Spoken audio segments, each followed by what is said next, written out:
Hello, my name is Rob Reynolds. Welcome to Business Calculus Chapter 5, Section 3. Today we're going to learn about exponential and logarithmic integrals. And the first thing I kind of want to take you back to recall is that the derivative of e to the x is e to the x. You can go back to the proof of that. And so it stands to reason that if I integrate e to the x, I get e to the x back. And recall from previous sections that the derivative of the log function, which was proved in earlier chapters, is 1 over x. And so it stands to reason that if I integrate 1 over x, then I get back to the natural log. So that's kind of the lesson for today.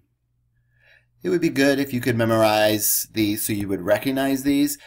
We can talk about cheat sheets, but let's assume that there is no cheat sheet for this section, and I'm having you trying to memorize these. Now actually, if I throw in a u and a du, it looks like it gets a little bit more complicated, but it actually doesn't. Remember, if this is e to the x, this is with respect to x, and if I integrate using a u sub, then e to the u, I'll need to find a du. And remember, when you integrate, we need plus c. So let's try this.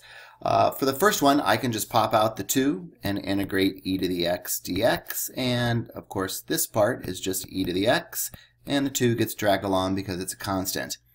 Over here, I could do the same thing. I could pop out this 2, but instead, I see that I can do a u sub, and because I've got a lot going on up here. So if I let u equal 2x, then du would equal 2 dx, and this 2 right here is part of that dx that I need to be part of du. So I'm not going to pop this 2 out like I did for the first example. I'm going to keep that 2 because it's part of du.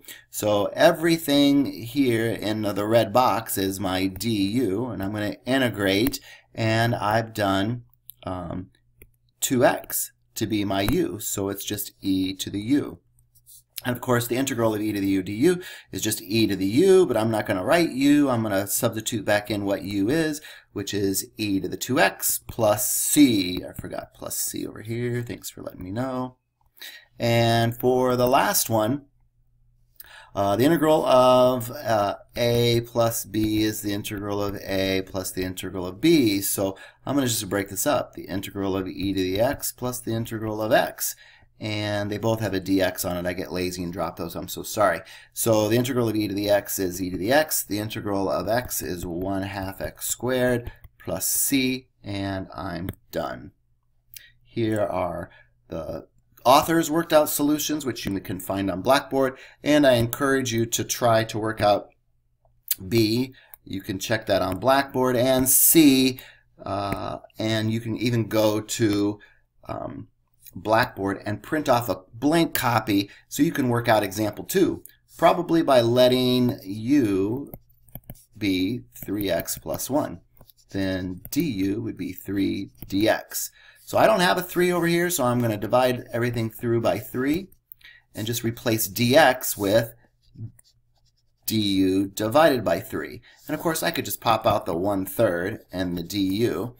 And of course, I have e to the, this is my u sub, so e to the u. And the integral of e to the u is e to the u, but I'm not going to write u. I'm going to write the 3x plus 1, the value of u, plus c. Here's the author's worked out solutions. Again, I could pop out the 5, but maybe you kind of want to determine what the u sub is. This looks like I've got a bunch of stuff going on in here, so let's go determine 90% of the time, 95% of the time, you let u be the inside function. So I can see this u function might be negative x squared. If I let that be negative x squared, then I'll have du to be negative 2x dx, and that 2 does not fit the 5, so I'm going to pop out the 5 and divide by a 2. Over here, let's divide by a negative 2, so we can just get rid of that. I do have the x and a dx, and that goes to my du. Right?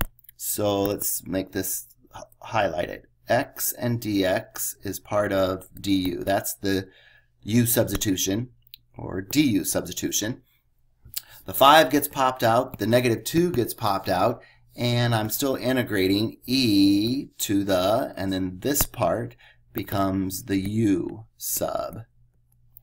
And so the integral of e to the u is e to the u, but of course you write the u, the value, which is negative x squared, and I hang on to the negative 5/2 plus c.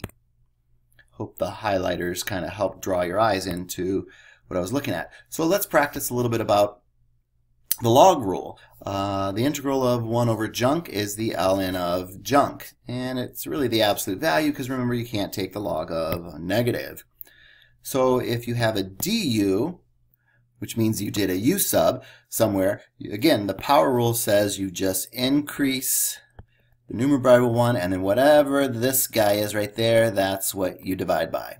I'll show you an example, maybe that'll make more sense. Again, I would encourage you to go to Blackboard and print off the worksheet so you can kind of follow along. If you're just watching, you don't learn math as well as if you write.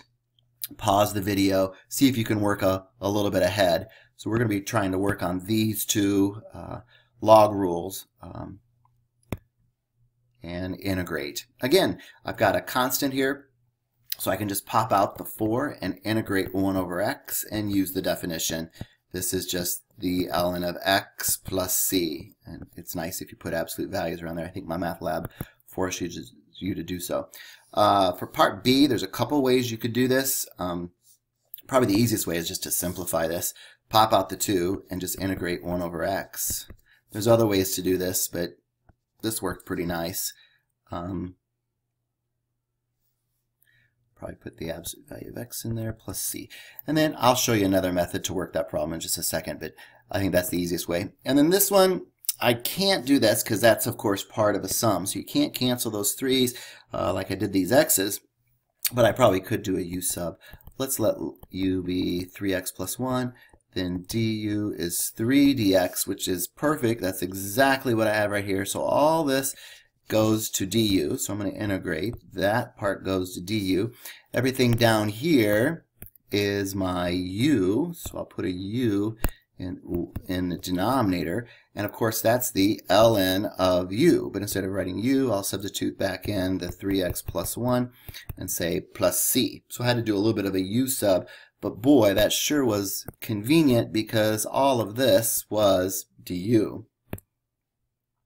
So there's the author's answers for A. Here's worked out solutions. Here's that second way that you could have worked this. If you would have, I don't like this as well, but it does turn out to be the same answer. After you kind of do a log property, did you know that the natural log of x squared is the same thing as 2 ln x? Sometimes I call that the dump down property. That's the third log property of logarithms.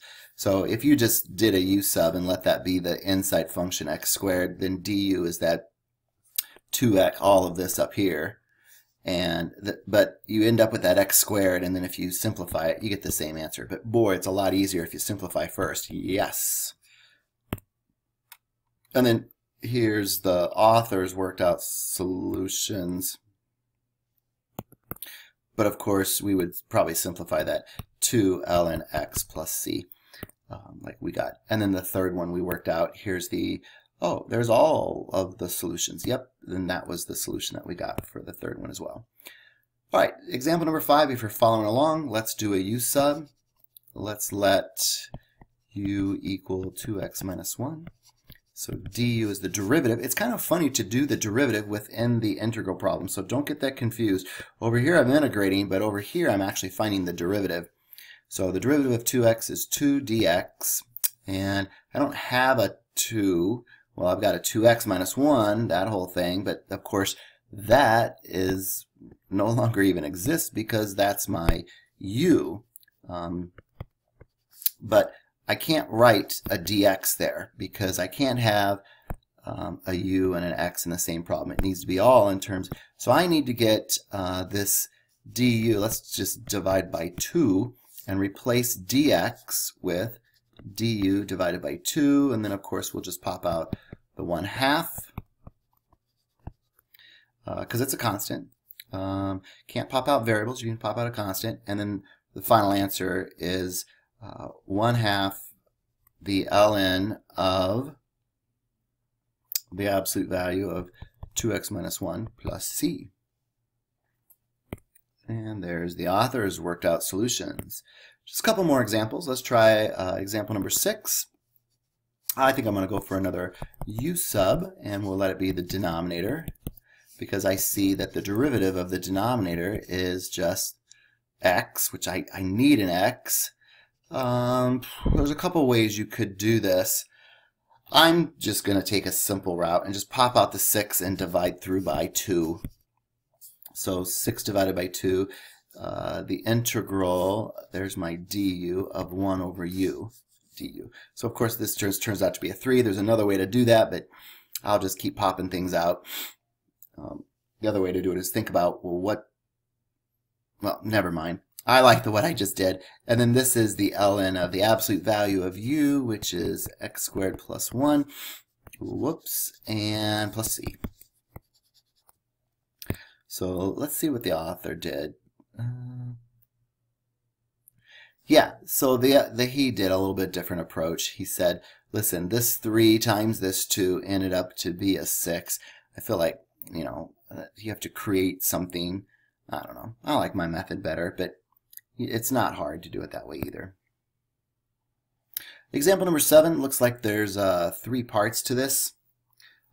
Just to get you started, I would try to simplify first. We've learned that simplifying first does make the problem a little bit easier. So I can break all of this up, minus 1 over x squared, and then rewrite this as the integral of just 3 plus 2 over x minus 1 over x squared, and then I integrate each part. So the integral of 3 is 3x plus 2, just as a constant, the ln of x, and I don't know if you remember, but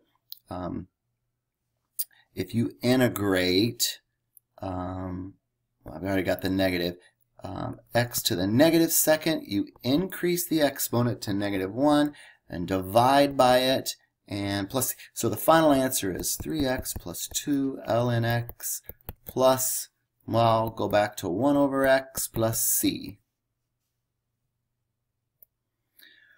So for part B, there's a little trick for this thing. You could try a u sub.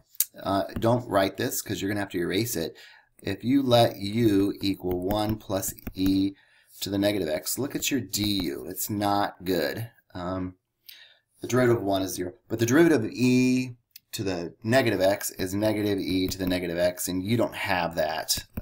So let's try another strategy, because u subs are great, but they don't always work. And there's an example where it doesn't work.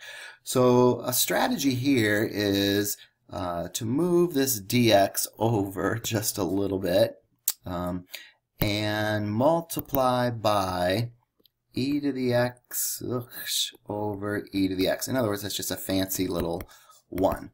And watch what happens when I do that. The new problem says I'm going to integrate e to the x over e to the x plus 1. And so now if I try a u sub, better things happen. Remember, if you have a good u sub if du is in the problem. So if you let u be the denominator, look at that. The derivative of e to the x is e to the x. I think this is an x here. Everything's in terms of x here. So there it is. E to the x dx is right there, and that gets substituted with du. So I'll replace this, the integral, there's the du, and this part is my u sub. So that's just 1 over u. And of course, the integral of 1 over u is the natural log of the absolute value of u, which is e to the x plus 1, and plus c. So there's part B. Why don't you pause the video and see what you can do for part C.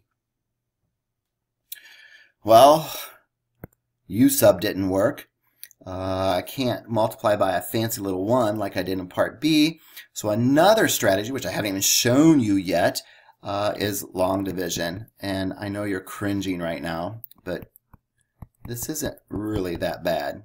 And you have seen this before, but it's just probably been a while since you've looked at it. So long division says take the bottom and divide it up into its top. So x goes into x squared x times, and let's start multiplying. So x times x is x squared, x times the negative 1 is negative x, and remember I'm going to subtract. But instead of subtracting, I'm going to add the opposite. So when I do that, I get a 2x, and then I'll bring down the next term, plus 1, and repeat the process. And the process is, how many times does x go into 2x? And I think that's 2 times. And then I'll start multiplying again. So 2 times this quantity is 2x minus 2. But remember, you want to subtract and then add the opposite. We're better adders than subtractors. So that'll go to 0 again, and I've got a remainder of 3. Well, instead of writing remainder of 3, R3, I'll write it as the answer, x plus 2 plus 3 divided by whatever you're dividing by, right? X minus 1. This is what I'm trying to integrate, which, by the way, I can now, just by integrating each little part. So the integral of x is 1/2 x squared. The integral of 2 is 2x. And this guy, oh boy, I'll probably maybe even do a u sub. It could pop out the 3, let u be x minus 1. Then du is just dx, which is great. And I get 3 ln of u. But the u is the x minus 1. So then I say, this is the answer, plus c. So I've given you different strategies besides u subs. Here's the author's explanation where you can divide each term. To simplify it, this one we're going to multiply the numerator and denominator by a fancy looking 1, and this one we're actually going to do long division. The author didn't show you how to move from here to here, but that is long division. I hope you found this video helpful. Good luck on your Chapter 5, Section 3 WebAssign. If you have questions, feel free to email me. Thanks.